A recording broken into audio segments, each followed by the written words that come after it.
Please do subscribe to Prajabheri News Channel. బస్తీలు Kotagalli 7, Vinayak Nagar 7, Yellammagutta 6, Kanteshwar 10, నామదేవాడ 10.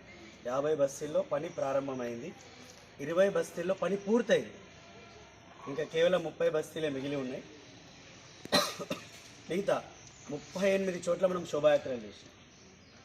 ఏ నగరంలో, తెలంగాణ రాష్ట్రంలో ఏ నగరంలో ఇన్ని శోభాయాత్రలు జరగలేదు. ముఖ్యంగా అభినందించాల్సిన విషయం ఏంటంటే అన్నిటికంటే బ్రహ్మాండంగా జరిగింది లక్ష్మీప్రియ కాలనీ శోభాయాత్ర. సమాచారం వచ్చింది, ఇంతమంది అసలు ఎక్కడ ఏ శోభాయాత్రలు పాల్గొనలేదు.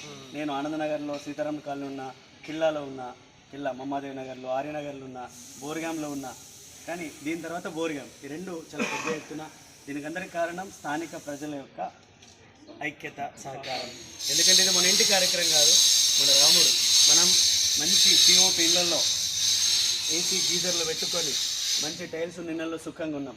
500 ఏళ్ళు మన రాముడు డేరాలో ఎలాంటి ఎండ, వాన, చలిని లేకుండా ఇబ్బందులు పడి ఉన్నాడు. 500 ఏళ్ళ బానిసత్వం నుంచి మనం బయటకు వచ్చే రోజు జనవరి 22. అండ్ జనవరి 22 అంటే జై శ్రీరామ్, జై శ్రీరామ్ అనాల. జనవరి 22, జనవరి 22. కాబట్టి ప్రపంచవ్యాప్తంగా ఉన్న హిందువులందరూ ఎదురు చూస్తున్నటువంటి రోజు జనవరి 22. దాంట్లో మనం అందరం పాల్గొన్నామంటే మనందరికీ ఆ భగవంతుని యొక్క ఆశీస్సులు ఉన్నాయి. ఎవరితో ఏం చేసుకోవాలి అదే ఎంచుకుంటాడు దేవుడు. రామసేతు కట్టారు, ఉడతలు పనిచేసినాయి, వానరులు పనిచేసారు, హనుమంతులు పనిచేసారు. మనం కూడా ఉడతలాగన, వానరులాగన, హనుమంతుల్లాగన ఈ రామకార్యంలో పాల్గొంటున్నాం. మరి మనందరి యొక్క పూర్వజన్మ సుకృతం. మనతో పాటు మన కుటుంబీకులు, మహిళా శక్తి చాలా గొప్పది. మనం 10 మంది కలిసి వాళ్ళు 100 మంది కలుస్తారు. మనకు తెలుసు ఆర్టీసీ బస్సు పరిస్థితి చూస్తున్నాం. కాబట్టి మహిళా చైతన్యం ఎక్కువ కాబట్టి మహిళల్ని కూడా కాని బస్సులో శ్రీనివాసరెడ్డి గారు, ప్రవీణ్ జీలు ఉంటారు, మీకు యుగేందర్ జీ ఉన్నారు, మీరు కొంచెం కోఆర్డినేట్ చేసి వాళ్ళని కూడా జట్టు వేసి పంపండి. వాళ్ళు చాలా చోట్ల మాకు కాల్స్ వస్తున్నాయి, మేము పంచుతామని. లేదు అన్ని సెట్ అయిపోయింది చెప్పి చివరికి ఎంపీ గారు ఫోన్ చేసి శోభాయాత్ర ఉందంటే కూడా శోభాయాత్రలు అయిపోయినాయి. 1వ తారీఖు 31కే క్లోజ్.